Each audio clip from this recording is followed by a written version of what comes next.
Alléluia. Bien-aimés frères et sœurs, la Bible dit que sans la sanctification, personne ne verra Dieu. Et des fois, nous pouvons venir à l'église, année après année, cherchant beaucoup de choses sans avoir l'essentiel. Et lorsque la parole de Dieu dit, sans la sanctification, personne ne verra Dieu, il s'agit même de l'homme de Dieu, de moi qui suis en train de prêcher. Personne. Dieu n'a pas de chéri, Dieu n'a pas de chouchou, des hommes qu'il comprend, et il tolère leur mal et il dit, toi quand même, tu y entreras. Dieu révèle cela au travers de Moïse. Moïse, l'homme qui a vu le buisson ardent, qui a divisé en deux la mer rouge, lorsque Dieu lui dit, parle au rocher, il frappe, Dieu lui dit, tu n'entreras pas.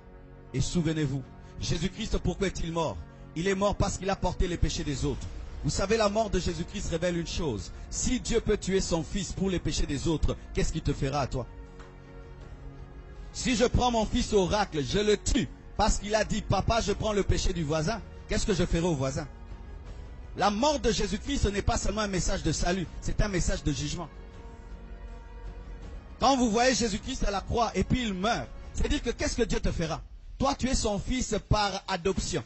Mais Jésus est son fils par essence. Si son propre fils par essence, il le tue, et alors toi qui l'as adopté. Parce que de nature, tu es fils du diable. Et alors des fois, nous pensons quoi? Je chante à l'église, Dieu va comprendre. Non, tu iras en enfer en chantant.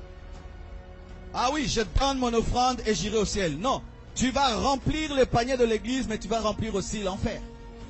Et maintenant, qu'est-ce que les gens pensent? Que Dieu peut permettre et tolérer le péché en moi parce que je fais ceci, parce que je suis cela. Non. Personne n'entrera et ne verra Dieu sans la sanctification. Bien-aimés frères et sœurs, la Bible me fait trembler parce que je sais que mes prédications ne me feront pas entrer au ciel. Non, c'est la vie que je mène devant Dieu. Le véritable Marcelo n'est pas celui qui prêche ici, c'est celui qui était dans la chambre.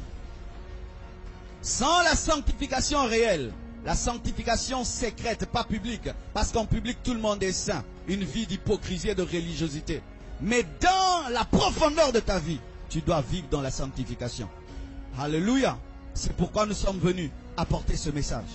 Aussi pourquoi? Parce que Jésus revient bientôt. Bien-aimé, ce n'est pas un slogan. Jésus revient bientôt. Regardez le monde actuel. Le monde actuel est en train de se préparer à la venue de quelqu'un qui s'appelle l'Antichrist. Mais il est impossible que l'Antichrist se présente sans que le vrai Christ ne se soit présenté. Et si nous sommes proches de la manifestation de l'Antichrist, donc nous sommes plus proches de la manifestation du Christ. Car il faut que le Christ vienne et l'Antichrist viendra après. Bien-aimé, Jésus revient bientôt.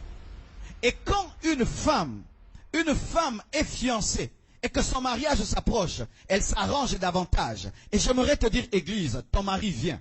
Mais il faudrait que ta robe soit lavée, qu'elle soit purifiée. Et c'est le message de la sanctification qui peut laver la robe de l'Église.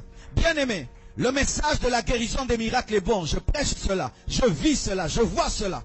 Mais je suis conscient d'une chose, c'est le message de la sainteté qui lave la robe de l'Église. Et la robe de l'Église est très sale.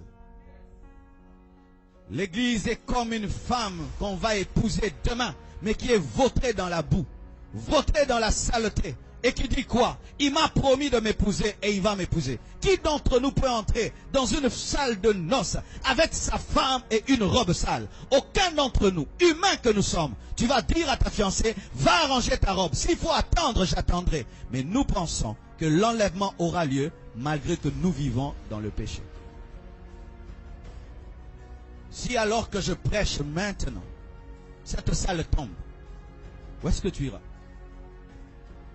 Si cette salle tombait sur nous, où iras-tu?